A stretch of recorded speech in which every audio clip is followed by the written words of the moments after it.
wabarakatuh. Ahlan wa sahlan yang berbahagia Al-Fadil yang amat arif Datuk Abbas bin Nordin, Hakim Mahkamah Rayuan Syariah JKSM, juga bersama-sama yang dikasihi para pencinta ilmu, pencinta Al-Quran, sahabat-sahabat yang dirahmati lagi dikasihi oleh Allah Subhanahu Wa Taala. Terima kasih kepada Sahabat Takbiran Agama Nur Iman yang dipimpin oleh Pengerusi Hajar Rosniati binti Mansur.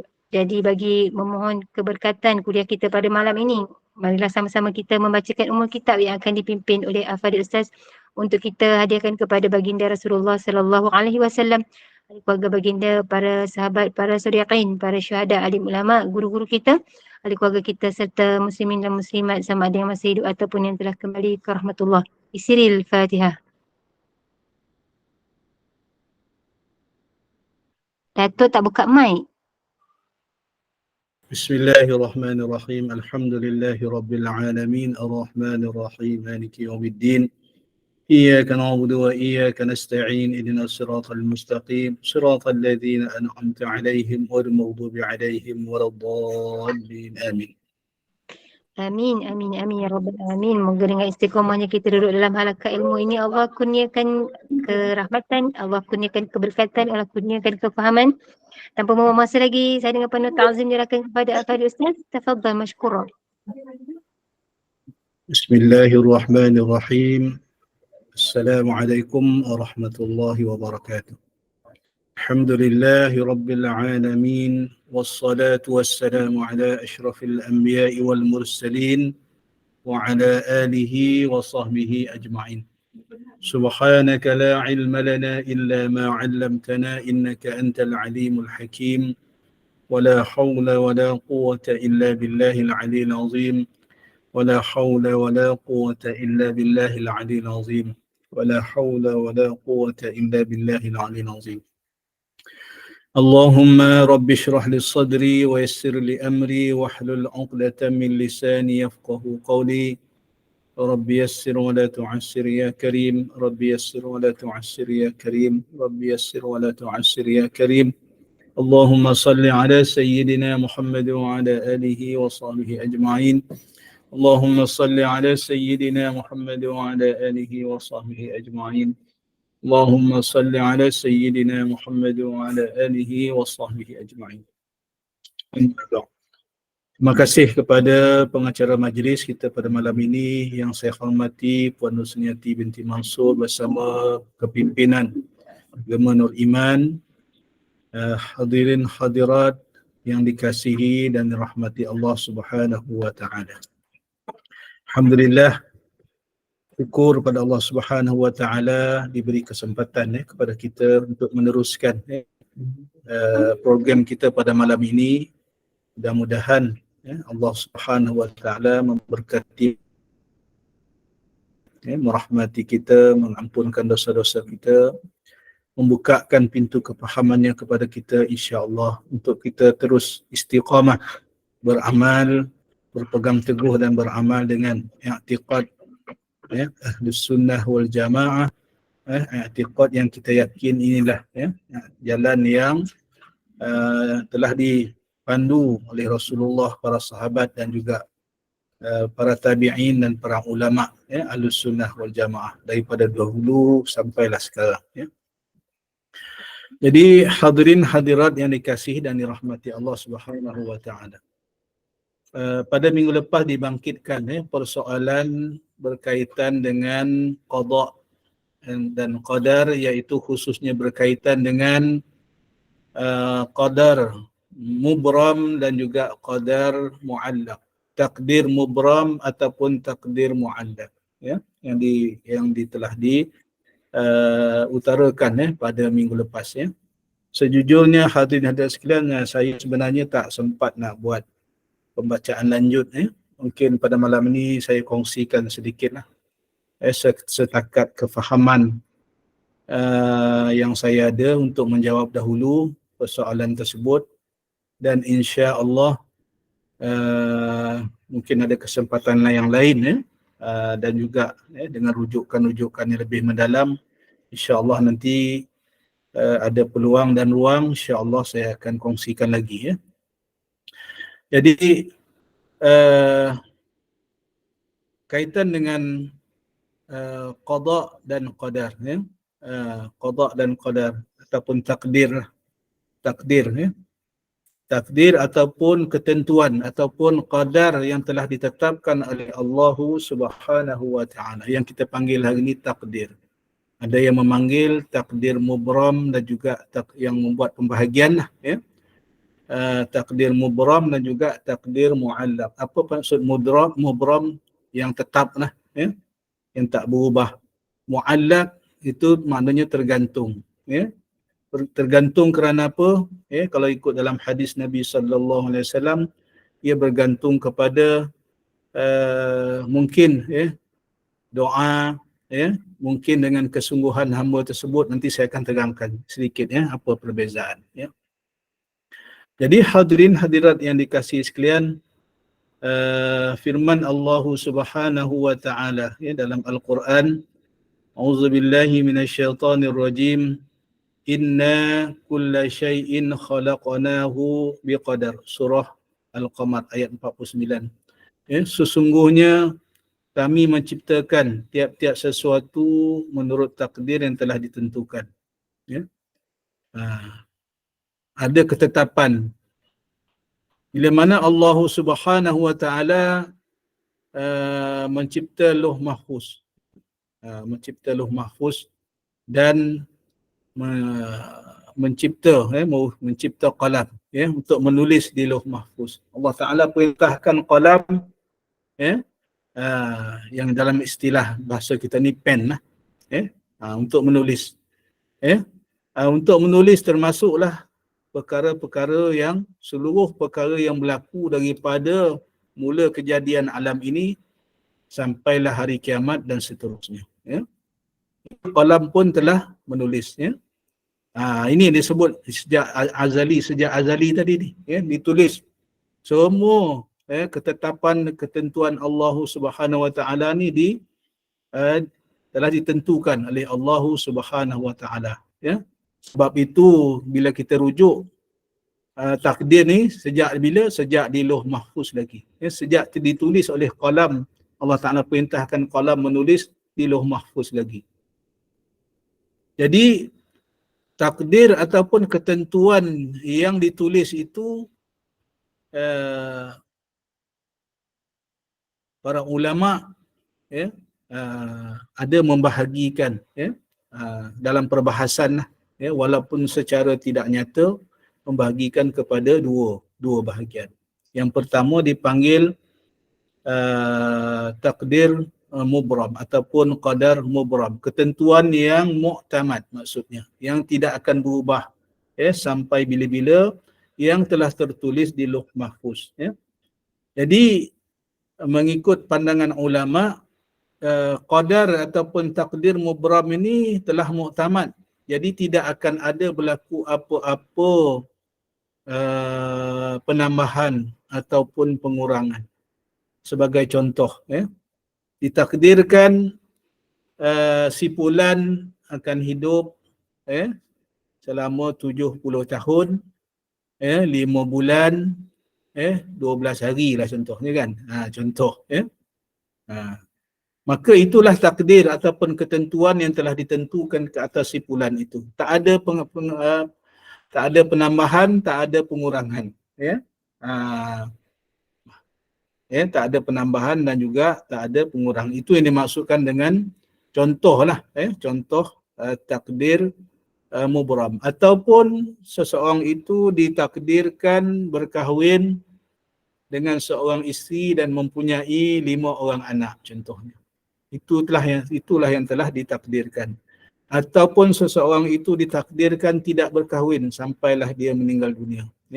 Jadi bila ditakdirkan sebegitu, maka takdir itu tidak akan berubah mengikut qadar ataupun ketentuan yang telah ditentukan tadi. Inilah yang dinamakan dengan qadar mubram ataupun takdir mubram tadi. Jadi manakala takdir muallaq ataupun qadar muallaq pula, ketentuan yang pada pandangan ulama Ya, dia tergantung. Apa? Mu'allaq ni maksudnya tergantung. Ya, sebab itu bila kita namakan cerai ta'liq, maknanya cerai yang tergantung. Ta'liq, allaqa yu'alliqu ta'liqun. Ya? Cerai ta'liq. Ya? Cerai ta'liq, cerai yang digantungkan dengan syarat. Itu cerai yang digantungkan dengan syarat. Apa syaratnya? Ada baca ta'liq lepas akad nikah. Kalau tu kan, kalau jika aku tinggalkan isteriku macam dah, itu syarat ta'liq dia. Sebab itu cerai itu digantungkan dengan syarat, itu namanya cerai ta'liq. Asal perkataan allaqa, ya, ta'liqun, ya. Jadi mu'allaq ni maknanya tergantung. Jadi qadar ketentuan Allah Subhanahu Wa Taala itu maksudnya tergantung kepada sebab-sebab yang diusahakan oleh manusia. Ini pandangan ulama, antara pandangan ulama, ya. Sebab itu namanya tergantung. Tergantung dengan sebab apa? Inilah yang pernah hadis yang saya kongsikan dengan hadirin hadirat sekalian dulu. La yuraddul qada illa bid-du'a. Tidak berubah qada kecuali dengan doa, ya. Contoh hadis riwayat Tirmizi, ya. La yuraddul qada illa bid-du'a wa la yazidu fil umri illa al-birru. Maksudnya tidak ditolak satu-satu ketentuan melainkan dengan doa, tidak ditambah pada umur kecuali dengan kebajikan. Ini hadis riwayat At-Tirmizi, ya. Jadi satu lagi yang perlu kita faham, sebagaimana yang saya kongsikan dalam kuliah-kuliah yang terdahulu, pandangan ulama ialah ketentuan itu tidak berubah. Jika ditentukan seorang itu berkahwin, maka dia akan berkahwinlah. Akan beranaklah jika ditakdirkan beranak. Akan aksiden lah jika ditakdirkan dia akan aksiden. Ya? Akan sakitlah jika ditakdirkan dia akan mendapat sakit. Ya? Ataupun terkena penyakit. Yang berubahnya apa dia? Al-qadha ataupun pelaksanaannya. Pelaksanaan ketentuan tadi itulah yang akan berubah tergantung kepada doa, doa dan juga ikhtiar manusia yang bersungguh-sungguh kepada Allah Subhanahu Wa Taala, yang mana kita pun tak tahu untung nasib kita ni, ya. Kita pun tak tahu untung nasib kita. Dalam kuliah Risalah Tauhid yang dulu, kitab yang dulu, ya, kita dah sentuh dah, dan termasuk juga dalam jilid yang pertama, ya, Syarah Matan Ummul Barahin yang kita baca. Ada satu keadaan yang dinamakan, yang kita belajar dulu, iaitu istilahnya qabdah. Apa maksud qabdah? Maksudnya kita ini sentiasa dalam tilikan Allah Subhanahu Wa Taala. Ya, itu maksud qabdah. Qabdah ni maksudnya Allah Ta'ala tilik kita. Allah Ta'ala perhati kita, tilik kita sepanjang masa. Nak melihat, ya. Kita pun tak tahulah hakikatnya macam mana qabdah ni, macam mana tilikan Allah kepada kita ni. Umpama dulu, ya, yang kita belajar tentang la yuraddul qada illa bid-du'a ni. Ya, tidak berubah qada, pelaksanaan ketentuan takdir kita tadi kecuali dengan doa. Macam mana? Ini yang disebut dalam kitab yang kita mengaji dulu ni, Risalatul Tauhid, dan juga dalam di jilid yang pertama yang berkaitan dengan qabdah tadi, tilikan Allah Subhanahu Wa Taala tadi. Iaitu Allah Taala tilik kita dengan sebab doa dan juga mungkin usaha kita, ya. Dan sebab doa dan ikhtiar yang kita lakukan, dengan doa yang bersungguh-sungguh, mungkin Allah Subhanahu Wa Taala murahkan rezeki kita daripada RM1 jadi RM2. Ini misal yang dibawa dalam kitab yang terdahulu, ya. Ataupun contoh misal yang saya berikan dulu, ditakdirkan kita aksiden, memang betul lah hari itu kita aksiden, tapi dengan barakah doa yang kita baca, ya, mungkin doa perjalanan yang kita baca, doa musafir yang kita baca, kita terkena juga aksiden, tetapi mungkin dengan barakah, setelah Allah Ta'ala tilik kita dengan usaha dan ikhtiar, yang kita lakukan dengan bersungguh-sungguh, dengan i'tiqad yang benar, yang jazam, dengan niat yang ikhlas, kita berdoa, betullah kita accident tetapi dikurangkan oleh Allah Subhanahu wa taala. Ya. Sebab kita pun tak tahu sebenarnya takdir kita tu macam mana. Ya. Inilah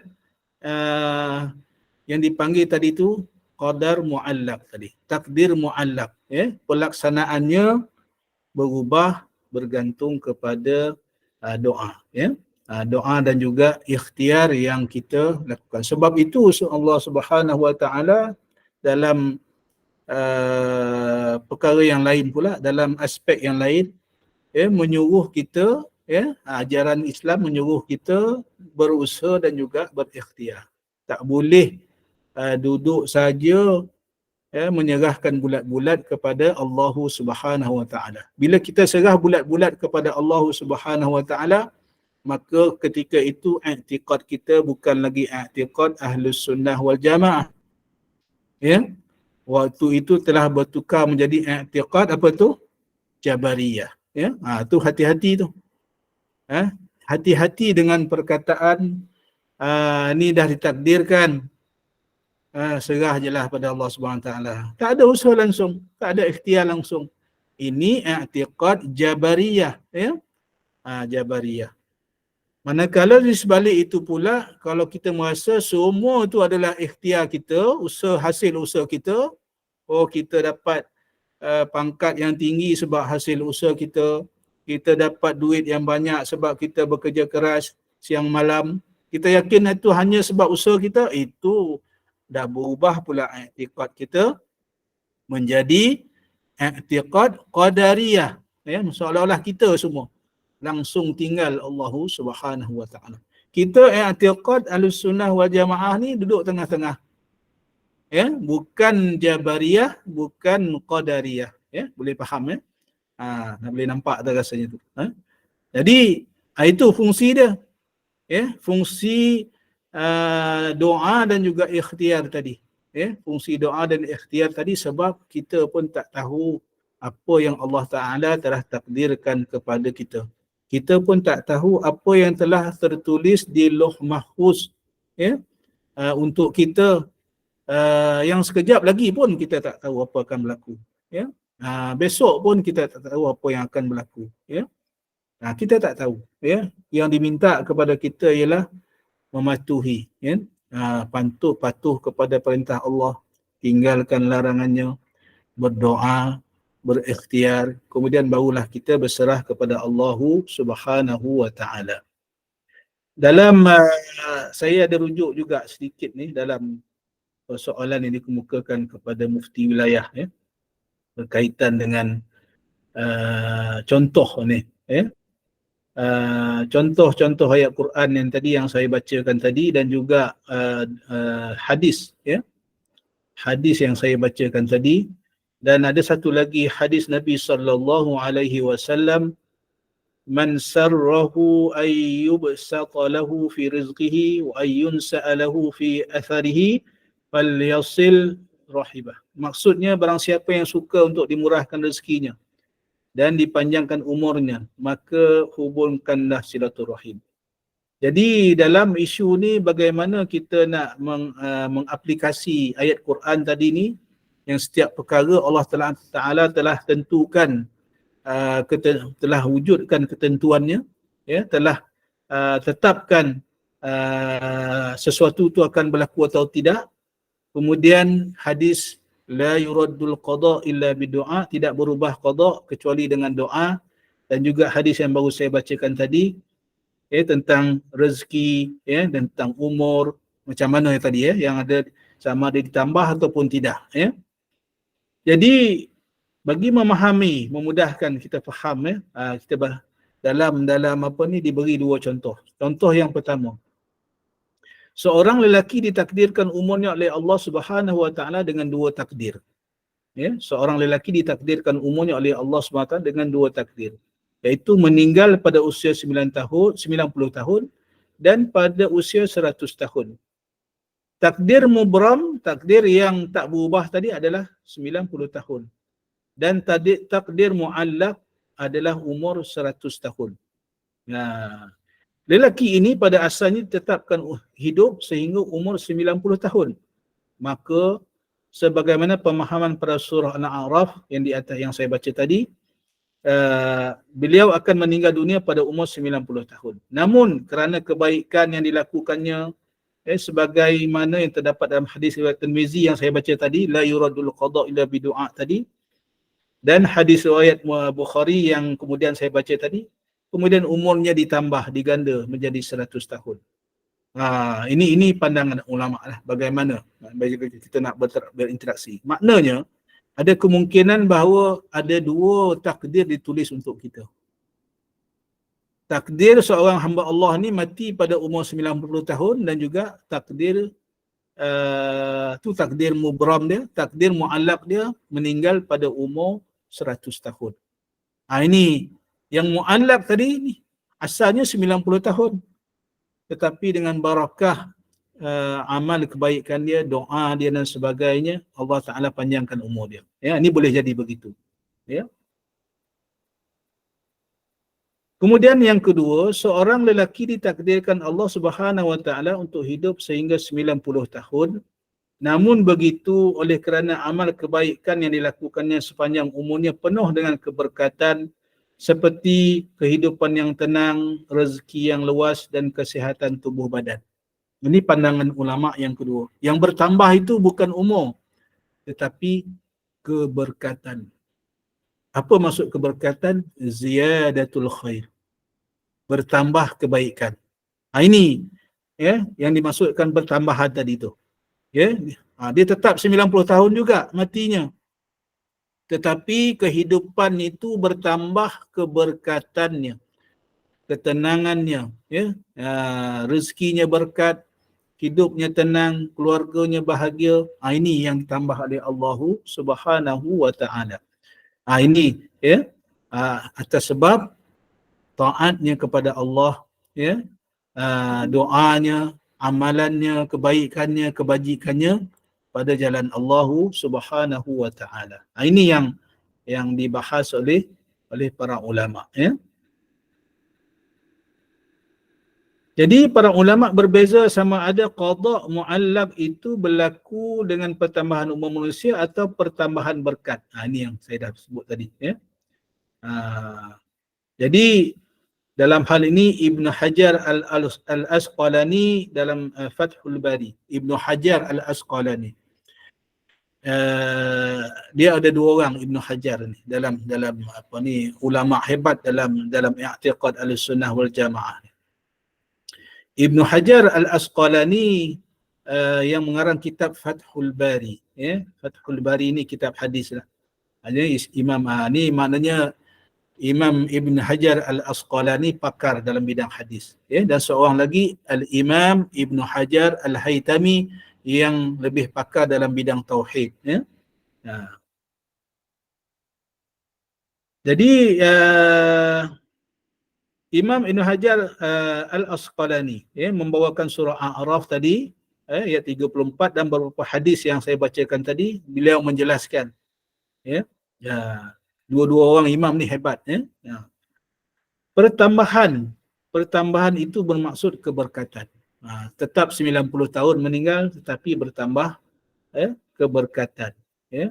Keberkatan umur dengan sebab kekuatan hamba-Nya berlaku taat kepada Allah dan memenuhi waktu hidupnya dengan perkara yang bermanfaat.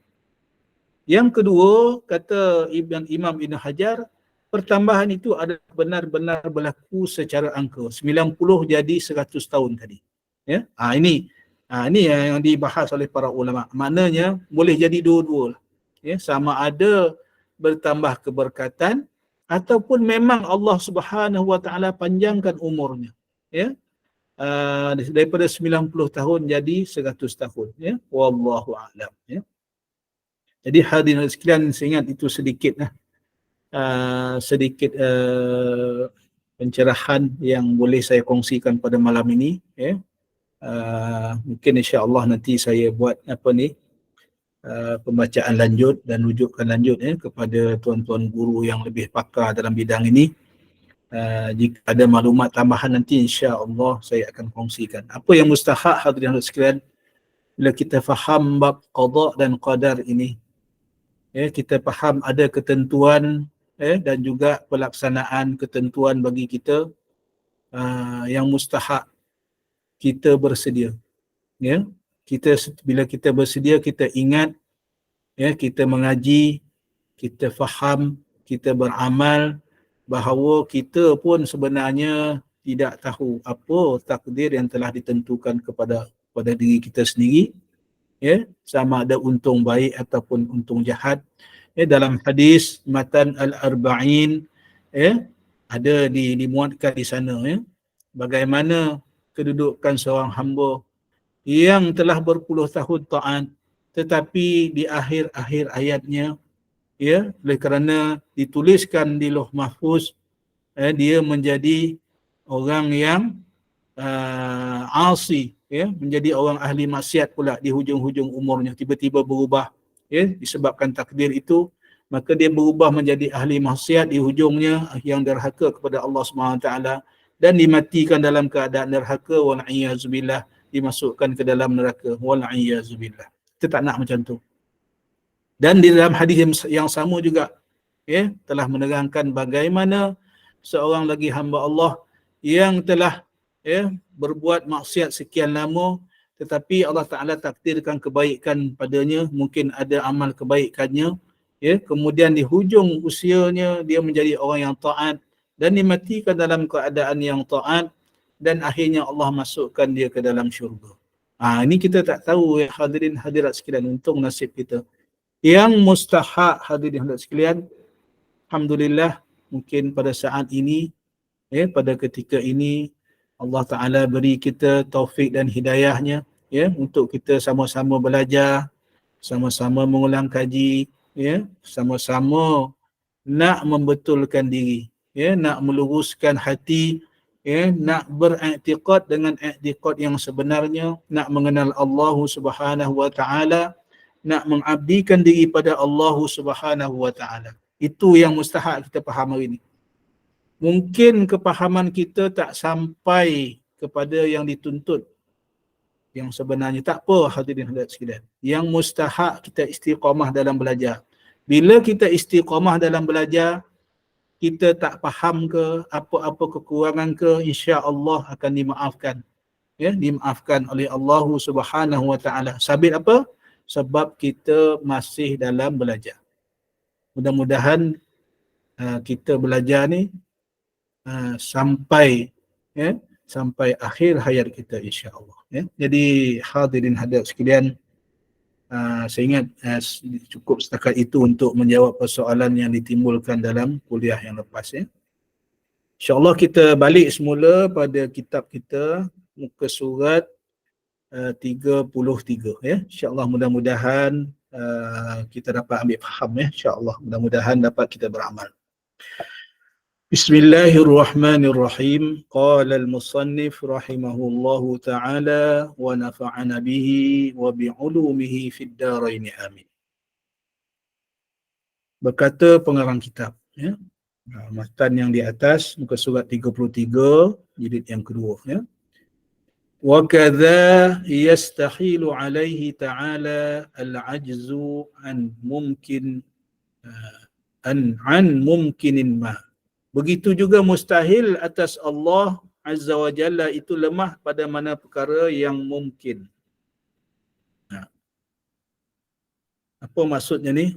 Ini lawan bagi sifat qudrat. Qudrat lawannya al-ajzu ataupun lemah. Mustahil atas Allah Subhanahu wa Ta'ala itu lemah. Pada mana-mana perkara yang mungkin. Apa maksud mungkin? Ingat lagi tak? Apa perkara mungkin ni? Makhluk. Mungkin maksudnya makhluk. Mungkin adalah alam ini. Mungkin ni semua perkara yang harus. Semua yang harus berlaku, tak berlaku, semua mungkin. Jadi hadirin hadirat sekalian, kita sambung balik. keterangan. Kita tengok keterangan untuk mudah kita faham. Lawan sifat wajib bagi Allah Subhanahu wa taala yang ketujuh adalah al-qudrat, iaitu kuasa. Lawan bagi sifat qudrat ialah al-ajzu, iaitu lemah. Sifat al-qudrat termasuk dalam kategori sifat ma'ani yang pertama atau sifat wujudiyah, ya. Sifat wujudiyah. Lawan sifat ini diistilahkan sebagai ad-did, lawan, ya. Ad-did tu ni istilah bahasa lah. Hal ini kerana menurut Ahlussunnah wal Jamaah sifat al-qudrat lawannya adalah wujudiyah, ya.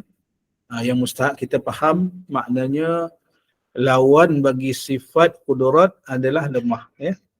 Justru lawan bagi sifat al-qudrat ialah al-ajzu. Mengikut Ahlussunnah, sifat al-ajzu adalah sifat wujudiyah, berbeza dengan Mu'tazilah yang menolak sifat ma'ani. Bahkan dalam mensabitkan sifat maknawiyah, mereka menggunakan pendekatan an-naqid seperti Allah yang qadir lawannya la qadir. Telah dinyatakan terdahulu bahawa an-naqid ini tidak terpakai melainkan kepada sifat adamiyah sahaja. Berdasarkan i'tiqad yang seperti ini, maka ahli sunnah tidak mengeluarkan i'tiqad Mu'tazilah daripada Islam, namun dihukumkan fasik ke atas mereka yang beriktikad seperti itu. Kalau baca memang tak faham. Kalau baca begitu saja memang tak faham, ya. Apa pula kaitan an-naqid dengan ad-diddu tadi ni? Apa pula kaitan sifat wujudiyah dengan sifat adamiyah, ya? Kalau baca istilah ni memang payah kita nak faham, ya, hadirin hadirat sekalian. Yang mudahnya kita nak ambil faham di sini ialah disebut di sini al-qudrat, lawannya sifatnya lemah, qudrat kuasa, lawannya lemah, termasuk dalam sifat wujudiyah. Apa maksud sifat wujudiyah? Sifat-sifat ma'ani, qudrat, iradat, ilmun, hayat, sama', basar, kalam. Ada 7 sifat ma'ani yang dipanggil dengan sifat-sifat wujudiyah. Sifat yang wajib ada pada zat Allah Subhanahu wa taala. Kalau tak ada sifat ini maknanya bukan Tuhan lah namanya. Itu yang ringkas katanya, ya, yang pernah kita bahas dulu ni, ya. Sifat-sifat ini kita berbeza pandangan dengan Mu'tazilah tadi. Sebab Mu'tazilah memandang sifat ini sebagai sifat adamiyah, ya. Sifat adamiyah. Sifat adamiyah ni apa dia? Sifat yang tak wujud. Sebab apa tak wujud pada Mu'tazilah? Sebab nak menampakkan tu. Ya, nak menampakkan tu payah. Kita nak tunjuk kudrat, kita nak tunjuk di mana kudrat itu tak dapat kita nak tunjuk. Tetapi yang kita sebutkan wujudiyah itu ialah asarnya. Apa dia? Kesan ataupun akibat, ya, daripada sifat kudrat itu dapat kita lihat. Contoh, Allah Ta'ala menjadikan alam ini. Ini asar sifat kudrat dan iradat Allah Subhanahu wa Ta'ala. Nak menunjukkan betapa ada satu kuasa yang maha tinggi yang dia telah menggunakan kuasanya dan kemahuannya, kudrat dan iradatnya untuk menciptakan alam ini. Itulah wujudiyahnya, ya, yang kita dapat faham di situ, ya. Tapi sebab i'tiqad Mu'tazilah ini, dia tidak menganggap sifat-sifat Allah Subhanahu wa taala ini termasuk dalam sifat-sifat yang qadim yang berdiri pada zat Allah Subhanahu wa taala. Sebab itu dia mengambil pandangan yang lain pada kita. Tak wujud, ya. Yang wujud ni dia kata hanya zat sahaja, ya. Zat Allah Subhanahu dengan kudrat zat itulah yang menciptakan alam ini, ya. Itu perbandingan i'tiqad kita Ahlus Sunnah wal Jamaah dengan Mu'tazilah. Kita beriktikad segala sifat, sifat 20 ini yang berdiri pada zat, yang ada pada zat adalah sifat yang qadim, yang wujud sejak azali lagi. Ya, sejak Allah Ta'ala wujud tu adalah sifat tu. Sebab sifat dan zat tidak bercerai tangga. Ya, sifat pun, contoh makhluk pun kita dah nampak makhluk ni. Sifat putih, warna putih pada serban ni berpisah ke tak berpisah? Tak berpisah. Itu i'tiqad kita Ahlus Sunnah wal Jamaah. Kita nak menyatakan zat dan sifat Allah Subhanahu Wa Taala pun sama. Ada zat, ada sifatnya. Apa sifatnya? Qudrat, iradat, daripada wujud tadilah dengan pecahan-pecahannya. Ya. Cuma pecahannya tu tadi ada dipanggil sifat-sifat yang adamiyah. Ya. Adamiyah ni yang kita tak nampak. Wahdaniyah. Macam mana kita nak tunjuk Allah Ta'ala tu wahdaniyahnya? Asalnya memang kita tak dapat nak tunjuk. Itu dipanggil sifat adamiyah. Itu pembahagian. Ya. Jadi ni kalau kita baca perbezaan istilah ni mungkin pening kita nak faham. Ya. Yang mustahak kita nak faham di sini ialah kita faham betapa Allah Subhanahu Wa Taala bersifat dengan sifat qudrat. Allah Ta'ala maha berkuasa dan lawannya adalah sifat al-ajzu, lemah. Ya. Itu yang mustahak kita nak faham. Ya. Sekiranya, kita pindah muka surat 34, paragraf yang kedua ni. Sekiranya seseorang itu menafikan sifat qudrat, maka sebenarnya dia mensabitkan sifat al-ajzu bagi Allah Azza wa Jalla.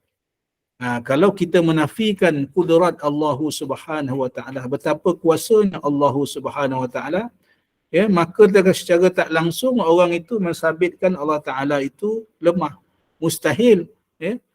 Sebab itu kita dalam bab sifat-sifat yang mustahil ni, mustahil dalam kita dapat simpulkan dengan akal fikiran kita bahawa mustahil Allah Subhanahu Wa Taala itu bersifat dengan sifat lemah. Ya. Sedangkan seandainya Allah Azza wa Jalla itu bersifat dengan al-ajzu ataupun lemah, maka tidak terdapat segala kejadian yang kita lihat dan rasai di alam ini. Ini dalil akal dia. Mana mungkin alam yang kita saksikan pada hari ini, ya, segala mata benda yang kita tengok depan kita hari ini, sama ada ditengok dengan mata kasar, sama ada guna dengan teleskop, ya, teropong dan sebagainya, yang kita nampak, yang kita tak nampak, yang jauh dan yang dekat, alam tinggi dan juga alam bawah, dalam laut dan di daratan, ya. Mana mungkin terciptanya alam yang sebegini indah ni dengan pelbagai alam yang wujud ni kecuali dengan satu kuasa yang maha pencipta, yang maha agung, yang kuasanya tak ada batasan, yang kuasanya luar biasa. Ya? Barulah adanya wujudnya alam ini. Itu dalil akal dia. Ya? Tambahan pula Al-Quran dan As-Sunnah mensabitkan kekuasaan Allah dalam mencipta dan mentadbir alam ini. Yang dengan yang demikian sabitlah sifat kudrat dan ternafilah sifat al-ajzu. Jadi sebab itu kita diperintah, ya, untuk menggunakan hukum akal untuk memerhati alam ini. Apabila kita memerhati alam ini, maka dengan akal fikir yang waras, kita dapat buat kesimpulan alam ini tak akan wujud kecuali ada satu kuasa yang maha tinggi, yang maha agung, yang telah menciptakan alam ini. Tak boleh sesuatu tu terjadi dengan sendirinya. Hukum akal pun tak terima, kan? Hukum akal tak terima sesuatu tu terjadi dengan sendiri, tak terima.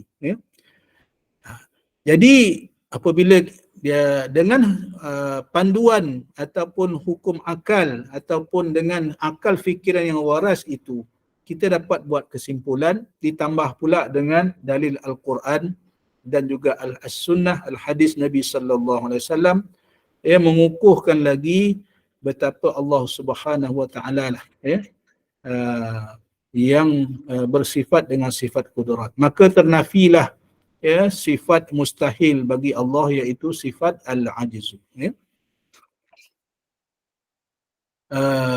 Al-Imam As-Sanusi Al-Imam As-Sanusi menjelaskan juga sifat kudrat Allah Azza wa Jalla mencakupi mana-mana perkara mungkin, dan sifat al-ajzu juga akan mencakupi perkara yang sama.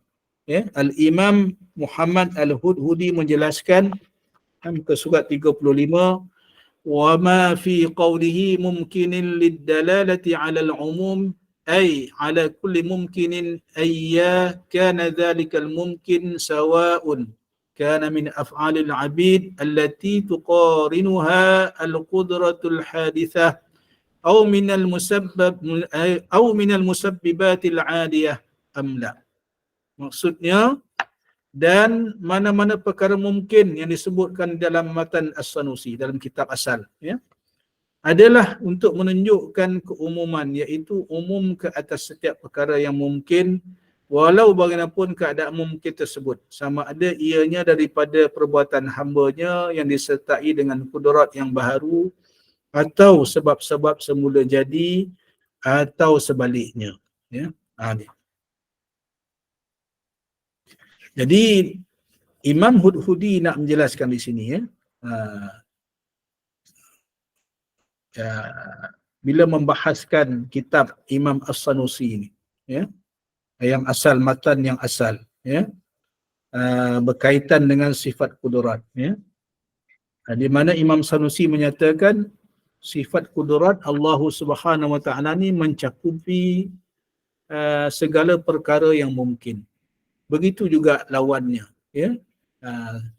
sifat al-ajzu, lemah. Sifat lemah ataupun sifat mustahil bagi Allah Subhanahu wa taala juga mencakupi mana-mana perkara yang mungkin. Ini yang nak disebut dalam apa yang dikatakan oleh Al-Imam Al-Hudhudi tadi, dalam menghuraikan pandangan Al-Imam matan dalam Imam As-Sanusi, matan Ummul Barahin tadi. Jadi dalam perkara, setiap perkara yang berlaku, setiap perkara yang berlaku dalam dunia ni, maknanya ada peranan, ataupun dalam kawalan kudrat Allah Subhanahu wa taala. Itu maksudnya. Mencakupi semua perkara, semua yang berlaku dengan kudrat Allah Subhanahu, dengan kuasa Allah Subhanahu. Tak ada perkara yang berlaku dalam dunia ni yang terkecuali daripada kudrat Allah Subhanahu wa taala. Tak ada. Dengan kudrat dan iradat Allah Subhanahu wa taala lah, semua perkara mungkin ataupun semua perkara yang berlaku dalam dunia ni, daripada dulu sampai sekarang, daripada Allah Ta'ala menciptakan langit dan bumi ni, sampailah hari kiamat besok, sampailah seterusnya, sampai bila-bila, semuanya dengan kudrat Allah Subhanahu. Tak terlepas. Ini maksudnya. Ini kita kena faham betul-betul ni. Jangan ada pula nanti kita, kalau maknanya kita ada i'tiqad yang lain, dah salah dah kita. Tersasar dah kita. Mana mungkin berlaku satu perkara dalam dunia ni yang terlepas daripada kudrat dan iradat Allah Subhanahu. Tak mungkin. Sebab itu adalah mustahil lah. Kalau begitu keadaannya, Allah Ta'ala itu lemah lah. Ada ke perkara dalam dunia ni yang Allah Ta'ala tak tahu? Contohlah, mustahil kan? Mustahil Allah Ta'ala tak tahu. Mustahil berlaku tanpa dengan kehendak kudrat Allah Subhanahu wa taala. Baru-baru ni kita tengok, saya ingat hadirin sekalian, Gunung Tibet, Gunung Tibet di China, di Tibet. Tibet ni sepadan China kan. Tiba-tiba runtuh kan. Tiba-tiba runtuh. Kemudian dikongsikan juga saya ingat hadirin sekian pun dapat perkongsian ini. Peristiwa taufan, angin taufan yang luar biasa di Filipina dan lain-lain. Ya. Jadi mana mungkin perkara ni berlaku tanpa kudrat Allah Subhanahu wa taala. Ya. Kita belajar juga tanda-tanda akhir zaman. Ya. Dan manusia mengkaji. Ya. Tanda-tanda akhir zaman nanti berlakunya kiamat nanti tak akan berlaku kiamat sehingga matahari terbit daripada sebelah barat. Ya. Macam mana pula matahari boleh terbit daripada sebelah barat? Kan? Kan pelik, sekarang terbit daripada timur. Ya. Terbit daripada timur, nanti nak berlakunya kiamat matahari terbit sebelah barat. Ini kuasa Allah. Ini kudrat Allah Subhanahu wa taala. Kuasa Allah yang maha agung. Ya. Tetapi manusia buat kajian. Dan rupanya kajian yang dibuat oleh manusia ni dengan ilmu yang Allah Ta'ala anugerahkan, rupanya sekarang ni perkara tu tak nampak mustahil lah. Kenapa tak nampak mustahil?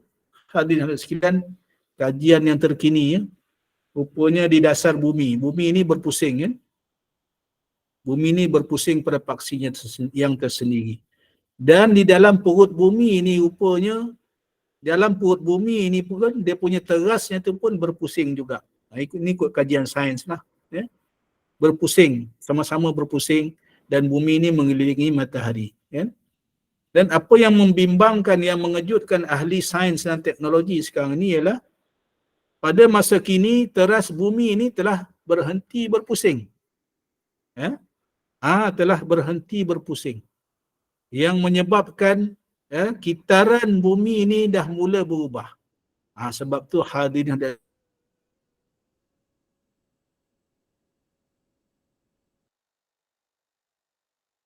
berubah, tak ada musim dah sekarang ni. Tak ada musim dah. Anytime kita boleh dapat makan durian sekarang ni, betul tak? Kan? Bila-bila masa nak apa, buah apa sekarang ni. Kita tak ada musim dah. Musim dah berubah. Tiba-tiba hujan lebat yang luar biasa. Tiba-tiba banjir berlaku di tempat yang tak pernah banjir. Ya? Ini kenapa hadirin dan sekalian. Ini tanda-tanda nak Allah Ta'ala nak menunjukkan kekuasaannya kepada kita. Ya? Jadi yang Allah Ta'ala nak jadikan nanti ni, nak kiamat, matahari terbit dari sebelah barat. Rupanya bila dikaji oleh ahli sains dan teknologi, perkara ni tak mustahil akan berlaku. Jadi sekarang ni hadirin sekalian, akibat daripada berhentinya berputar kerak bumi ni, teras bumi ni, dah menunjukkan tanda-tanda awal. Jadi hadirin sekalian, ini alhamdulillah lah pada saya lah. Alhamdulillah maknanya Allah Ta'ala sampaikan peringatannya terlebih dahulu pada kita. Ya. Untuk kita ingat. Untuk kita sekurang-kurangnya insaf. Ya. Sekurang-kurangnya diri kita, ahli keluarga kita, kita dapatlah ingat mengingati untuk taat pada Allah Subhanahu wa taala, untuk bermujahadah, meninggalkan maksiat, meninggalkan perkara-perkara yang dilarang, menambah ibadat kita, menambah taat kita kepada Allah Subhanahu wa taala. Alhamdulillah, insya-Allah teruslah insya-Allah kita terus istiqamah. Hal ini bermaksud, kita sambung balik. Hal ini bermaksud sifat lemah yang mustahil atas Allah Azza wa Jalla itu mencakupi apa jua keadaan mungkin tersebut. Sama ada mungkin itu berkaitan dengan perbuatan hamba yang dilakukan dengan kudrat yang dijadikan oleh Allah Azza wa Jalla bagi dirinya, atau tidak berkaitan dengan perbuatan hamba. Jadi mustahil Allah Subhanahu wa taala bersifat lemah, bersifat lemah, dan sifat mustahil ini mencakupi apa-apa jua perbuatan hamba, perbuatan apa-apa kejadian yang berlaku, Jadi nak bagi contoh macam mana ni yang mudah kita nak faham, ya.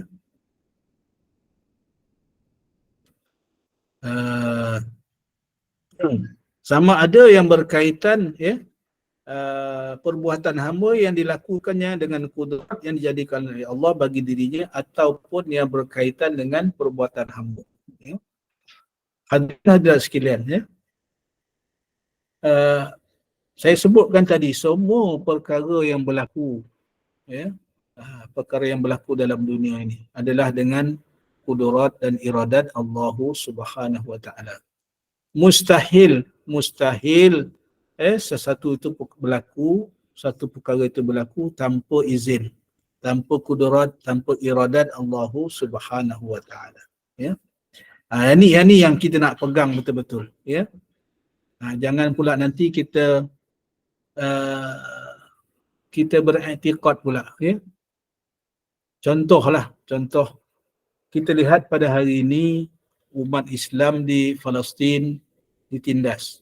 Bukan di Palestin saja, di Rohingya, di India, ya. Di mana lagi, di selatan Filipina, di selatan Thailand, ya, satu ketika dulu, dan di merata-rata tempat lagi umat Islam ditindas. Jangan pula kita berfikir, adakah Allah Subhanahu wa taala membiarkan saja, ya? Membiarkan saja umat Islam ini ditindas. Adakah Allah Taala ni lemah? Kenapa Allah Taala tak bantu dan sebagainya? Jangan kita berfikir demikian, ya. Semua perkara ni berlaku ada hikmahnya, ya. Semua perkara ni berlaku ada hikmahnya. Umat Islam yang tertindas di tempat lain, ini menjadi cabaran kepada kita orang Islam dalam dunia ni. Setakat mana hari ini kita berjuang membantu orang Islam, sahabat-sahabat kita yang kita mengaku saudara se-Islam kita di Palestin, di Myanmar, di Burma, di Rohingya dan sebagainya lah. Setakat mana kita orang Islam seluruh dunia bersatu, ya, bersatu membantu. Ya, walhal Israel itu negeri kecil aja kan, ya, walhalnya gitulah, ya. Ini datang hadis Nabi sallallahu alaihi wasallam, man lam yahtam bi umuril muslimin, laisa minna man lam yahtam bi umuril muslimin. Nabi kata bukan dari kalangan aku orang yang tidak menghiraukan kepentingan orang Islam. Ini kita kena faham ni hadirin sekalian, ya. Bukan kita menyalahkan Allah Subhanahu Wa Taala, tetapi kita salahkanlah kita. Orang Islam pada hari ini lemah daripada semua aspek. Yang pertama lemah iman lah, ya. Yang kedua lemah daripada segala segi. Kita tertinggal daripada semua sudut yang termasuk dalam fardu kifayah. Semua perkara yang melibatkan kepentingan orang Islam ni menjadi fardu kifayah, ya. Sama ada di sudut persenjataan, makanan, pakaian, industri dan sebagainya. Ini menjadi fardu kifayah kepada orang Islam. Selagi tak diusahakan oleh orang Islam, ya, selagi kita tidak menguasai, selagi itu kita berdosa. Ini fardu kifayah dalam konsep yang luas, ya, yang sepatutnya dipahami oleh kita orang Islam, ya. Dalam hal yang kecil pun kadang-kadang kita pun tak faham kadang-kadang, ya. Ada kedai makan orang Islam tetapi orang kita ada juga yang pergi makan minum kopi di kedai orang bukan Islam. Ini masalah. Ini perkara paling kecil lah yang pada saya, ya. Ada lagi kawan-kawan kita, ya, kawan-kawan kita, orang kampung kita, ahli Korea kita, dah tahu dah kedai itu dipunyai oleh orang Hindu, ya, bukannya kedai mamak tapi orang Hindu, ya. Tapi kita masuk juga, ya. Kita mengopi di situ, ya. Minum teh di situ, ya. Memberikan sokongan kepada orang yang bukan seakidah dengan kita. Ini yang dalam bab kecil ni pun kita dah kalah, kita dah tewas dah. Apatah lagi kita nak membantu saudara-saudara kita yang yang tertindas di negara-negara lain tadi. Ya. Ini kita sama-sama fikirlah hadirin sekalian. Mudah-mudahan kita dapat sekurang-kurangnya kita ada kesedaran membantu setakat yang terdaya, menyumbang setakat yang ada, ya, setakat yang kita mampu, insya-Allah. Justru hal ini, kita sambung sikit lagi. Justru hal ini menunjukkan seolah-olah Allah Azza wa Jalla tidak mampu untuk menindakkan sesuatu yang diusahakan oleh hamba tersebut dengan kudratnya. Walhal Allah Maha berkuasa melakukan apa sahaja walaupun hamba. Ini macam contoh saya bagi tadilah. Ya. Bukan Allah Ta'ala tak mampu nak tolong. Allah Ta'ala kata kun fayakun, tenggelam Israel. Ya, contohlah. Ya. Jika Allah Subhanahu Wa Ta'ala nak menjalankan kudrat dan iradatnya. Walhal Allah Azza wa Jalla Maha berkuasa melakukan apa sahaja walaupun hamba itu sendiri mampu untuk melakukannya, namun tetap terbatas dengan kudrat Allah. Ini kudrat yang Allah Ta'ala beri pinjam kepada kita. Ya, terbatas. Demikian juga halnya terhadap segala perkara yang berkait dengan sebab musabab.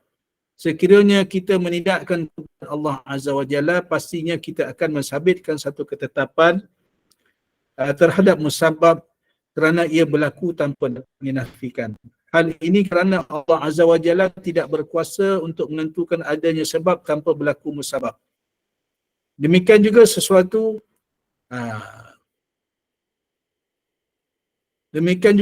yang tidak berkait dengan kuasa hamba dan sebab serta musababnya tidak akan dapat diadakan tanpa sifat kudrat, seperti diciptakan alam tanpa terkait dengan kudrat hamba ataupun sebab musabab. Ingat lagi pada bab sebab musabab ni, ya. Kita i'tiqad Ahlussunnah wal Jamaah kita mudah faham, senang aja. Usaha hamba tidak memberi bekas. Bukan sebab makan pada adatnya, hukum adatnya sebab makan kita kenyang. Tapi kita i'tiqad Ahlussunnah wal Jamaah bukan dengan sebab makan tu kita kenyang. Sebab Allah Ta'ala beri kenyanglah kita kenyang. Itu hakikat yang kita kena faham di situ. Ya. Jadi kudrat Allah Subhanahu Wa Ta'ala tidak tergantung atas sebab dan musabab. Bila Allah kata kun, jadilah. Ya. Itu yang nak kita faham di situ i'tiqad kita. Cumanya Allah Ta'ala jadikan fitrah pada alam ini, setiap musabab itu ada sebab. Setiap yang berlaku tu ada sebab musababnya. Itu fitrah untuk menunjukkan keadilan Allah Subhanahu wa Ta'ala. Ya, sebab aksiden mati, kan? Jadi tak disalahkan malaikat Israel. Ya, jadi di situ. Tetapi i'tiqad yang kita kena faham, semua itu berlaku dengan izin, dengan kudrat Allah Subhanahu wa Ta'ala juga. Yang itu yang kita nak faham kesimpulan dia. Jadi kesimpulan berdasarkan pernyataan di atas dapat disimpulkan bahawa sifat lemah itu adalah sifat yang mustahil ke atas Allah Azza wa Jalla berdasarkan hujah dan dalil yang kukuh. Sesiapa yang mensabitkan sifat lemah bagi Allah Azza wa Jalla sudah pasti dihukumkan terkeluar daripada Islam. Wal'iyazbillah. Namun demikian terdapat juga perbuatan mensabitkan sifat lemah ini pada Allah Azza wa Jalla dalam keadaan tidak secara langsung, iaitu apabila mensabitkan kudrat hamba dan sebab musabab yang pasti berlaku tanpa mungkin. Itu yang saya sebut tadi. Kita kena balik pada i'tiqad yang asas, ya. Sebab semua yang kita punya usaha tidak memberi bekas, ya. Itu. Usaha hamba tidak memberi bekas. Apa yang kita usahakan tu tidak memberi bekas pada hakikatnya. Ia berlaku dengan izin Allah Azza wa Jalla. Ya. Jadi kalau ada dalam hati kita itu ini yang akulah yang usaha, itu tergelincir kita. Ya, saya dah bahas tiga keadaan, ya. Dalam kita menggunakan ataupun kita memakai bagaimana kita beriktikad, ya. Tiga keadaan yang saya telah bahas dah pada minggu lepas, ya. Yang mana yang terkeluar dari Islam, yang fasik dan juga yang berbetulan dengan i'tiqad Ahlussunnah wal Jamaah. Tiga keadaan tu kita dah bahas minggu lepas, ya. Kita tak perlu ulang lagi lah. Masa dah 9 suku, saya terpaksa berhenti di sini. Mudah-mudahan Allah Subhanahu Wa Ta'ala merahmati kita semua, segala yang baik daripada Allah Subhanahu Wa Ta'ala kekurangan, segala kekurangan daripada diri saya sendiri, saya mohon maaf. Aqulu qali hadza, astaghfirullah li wa lakum, wassalamualaikum warahmatullahi wabarakatuh. Waalaikumsalam warahmatullahi wabarakatuh. Alhamdulillah. Datuk nak buka soalan ke? Dah 9 suku kan? Lepas ni tak ada kuliah. Oh, tak ada Kuliah. kuliah. Okey, boleh buka soalan. Okey. Saya sangkakan tadi saya takut Mas ambil masa ustaz lain. Ya. Tak apa, Okey. tak apa. Kita pun tak bagi tahu. Okey, jemaah yang kalau ada nak tanya silakan.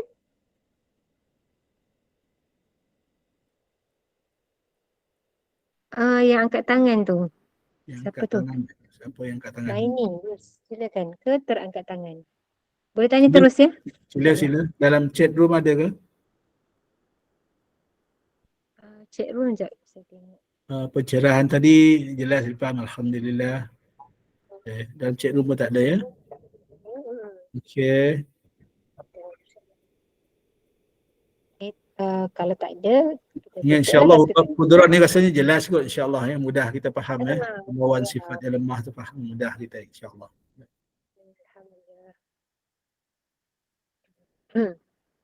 Alhamdulillah. Tak ada soalan. Ya, kalau tak ada soalan, saya rasa kita berhenti di sini dulu. Ya, saya serah dulu pada pengacara majlis. Ya. Kita doa dulu lah kot ya. Saya doa dulu. Bismillah. Bismillahirrahmanirrahim. Alhamdulillahirabbil alamin wassalatu wassalamu ala asyrafil anbiya'i wal mursalin wa ala alihi wa sahbihi ajma'in.